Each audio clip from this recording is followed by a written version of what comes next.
Hello everyone, my name is Mukul. Welcome back to my channel. पहले तो happy new year to everyone. I wish आपके और आपकी family के लिए ये साल बहुत ही अच्छा हो। तो आज के इस एपिसोड में हम हमारे पड़ोसी देश बांग्लादेश के एक ऐसे केस की बात करने वाले हैं जो हमें ह्यूमन साइकोलॉजी के बहुत ही डार्क एस्पेक्ट को दिखाता है। एक ऐसा केस जो सिर्फ क्राइम ही नहीं बल्कि इंसानी ग्रीड और बिट्रेयल की बहुत बड़ी मिसाल है। ये कहानी एक ऐसे लड़के की कहानी है जो अपने सपनों के पीछे भाग रहा था लेकिन एक अनसॉल्व मिस्ट्री बन के रह जाता है।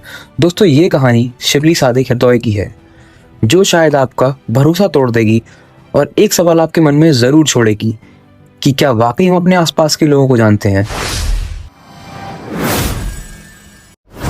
शिबली सादिक हरदोई एक 20 साल का लड़का था। शिबली बहुत ही पुअर फैमिली से बिलोंग करता था। शिबली के फादर मोहम्मद शफीक एक ट्रक ड्राइवर थे और शिबली की माँ नाहिद अख्तर एक हाउसवाइफ थी।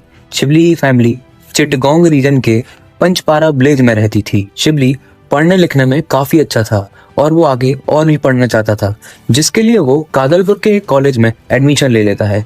पर जैसा कि मैंने आपको बताया, शिबली बहुत ही गरीब फैमिली से बिलोंग करता था, तो वो अपने माँ बाप को कभी भी तकलीफ नहीं देना चाहता था और ना ही उन पर बोझ बनना चाहता था। तो वो पढ़ाई के साथ साथ कादलपुर के ही एक पोल्ट्री फार्म में काम करना भी शुरू कर देता है। शिबली पढ़ा लिखा होने के साथ साथ बहुत ही ऑनेस्ट और हार्ड वर्किंग भी था। इन क्वालिटीज़ को देखते हुए पोल्ट्री फार्म का ओनर शिबली को वर्कर से सीधा मैनेजर की पोस्ट दे देता है। पोल्ट्री फार्म में शिबली के साथ कुछ मामा टाइप के लोग भी काम करते थे। वो एज में शिबली से तो काफ़ी बड़े थे, पर वो फिर भी शिबली के काफ़ी अच्छे दोस्त बन जाते हैं। शिबली अपना काम बहुत ही सिंसियरिटी और रिस्पॉन्सिबिलिटी से किया करता था और वो बाकी सबसे भी यही एक्सपेक्ट करता था कि बाकी सब भी अपना काम बहुत ही सिंसियरिटी और रिस्पॉन्सिबिलिटी से करें, जिसकी वजह से उसकी कई बार अपने कोवर्कर से लड़ाई हो जाया करती थी। एक्चुअली शिबली उन सब में सबसे छोटा था, तो वो लोग ये बात बिल्कुल भी पसंद नहीं करते थे कि शिबली उनको ऑर्डर्स दे। पर ये लड़ाइयाँ कभी भी इतनी बड़ी नहीं हुई कि फार्म के बाहर जाएं। ये अक्सर फार्म में रिजॉल्व हो जाया करती थी। शिबली की लाइफ का अब ये डेली रूटीन बन चुका था, सुबह फार्म आना और शाम को घर वापस जाना।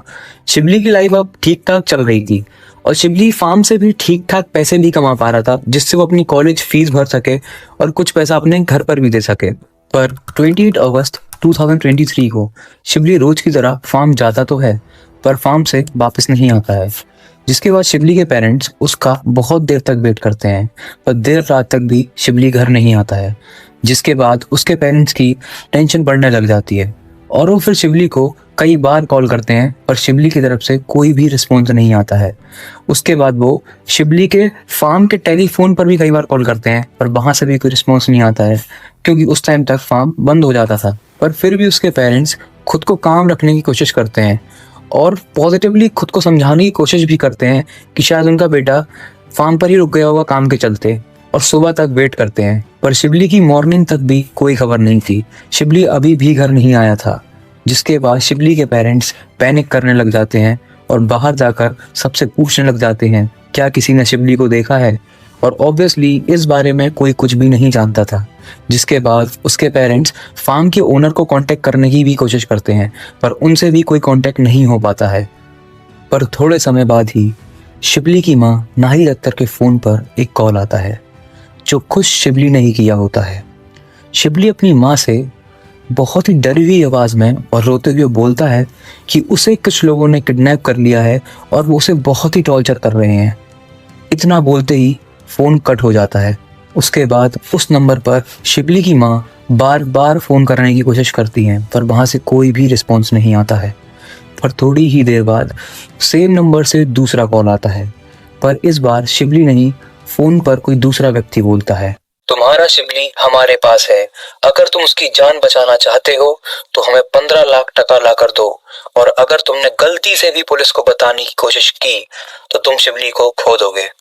इतना बोलकर वो आदमी फ़ोन कट कर देता है।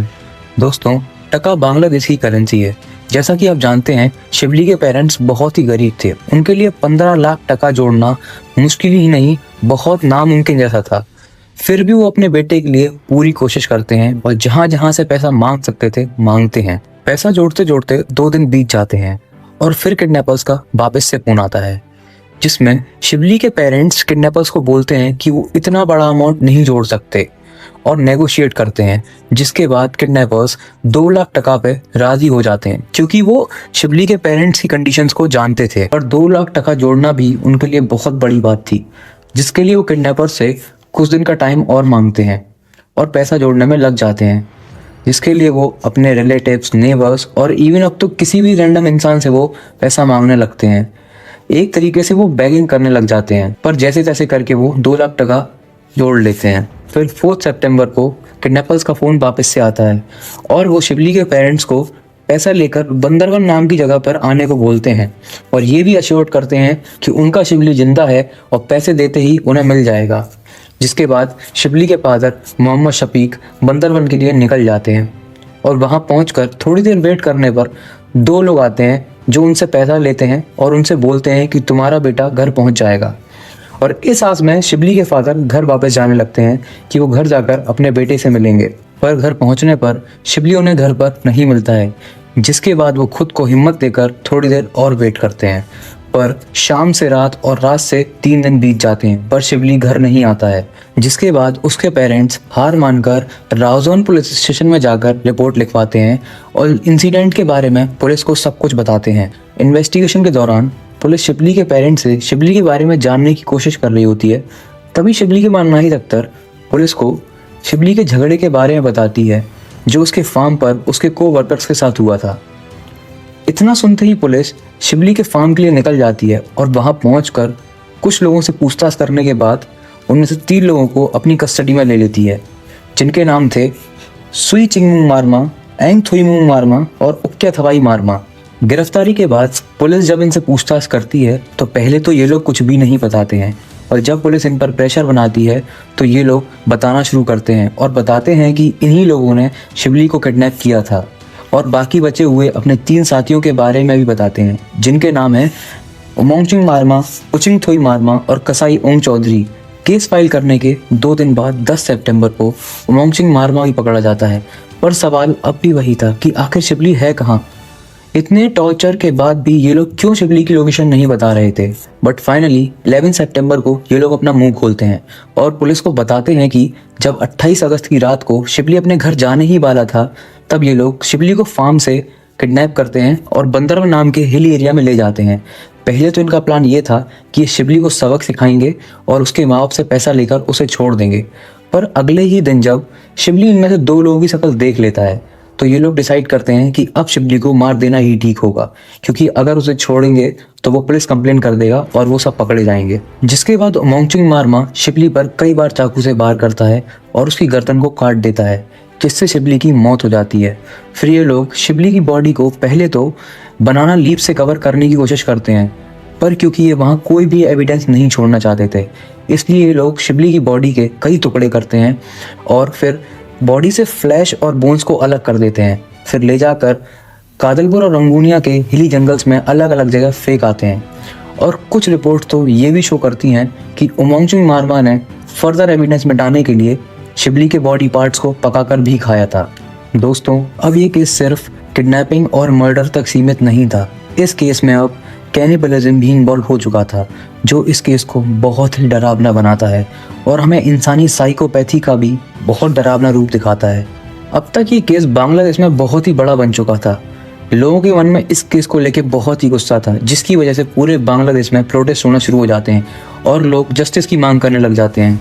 11 सितंबर की शाम को जब उमोंगचिंग मारमा पुलिस को क्राइम स्पॉट पर लेकर जाता है तो वहाँ शिबली का स्कल और सिर्फ कुछ बोन्स मिलते हैं, जिसको देखकर भीड़ बहुत गुस्सा हो जाती है और उमोंगचिंग मारमा को मारना शुरू कर देती है, जिसकी वजह से उसकी ऑन द स्पॉट डेथ हो जाती है। और 30 सितंबर की रात को बचे हुए दोनों आरोपी उचिंग थोई मारमा और कसाई ओंग चौधरी चट्टोग्राम सिटी के न्यू ब्रिज एरिया से पकड़े जाते हैं। इस केस के मेन सस्पेक्ट उमोंगचिंग मारमा को तो भीड़ उसके किए की सजा दे चुकी थी।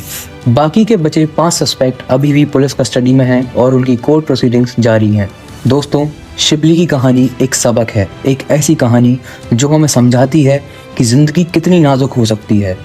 आपको क्या लगता है कि ऐसे केसेस में मॉब जस्टिस का सहारा लेना सही है या हमें कानून के फैसले का इंतज़ार करना चाहिए? अब जो भी जवाब आपके मन में आता है वो ही हमें इस समाज का असली चेहरा दिखाता है। अगर आपको मेरे एफर्ट्स पसंद आए हों तो इस वीडियो को लाइक, शेयर और चैनल को सब्सक्राइब जरूर करें। तो मिलते हैं अगले एपिसोड में, तब तक के लिए गुड बाय।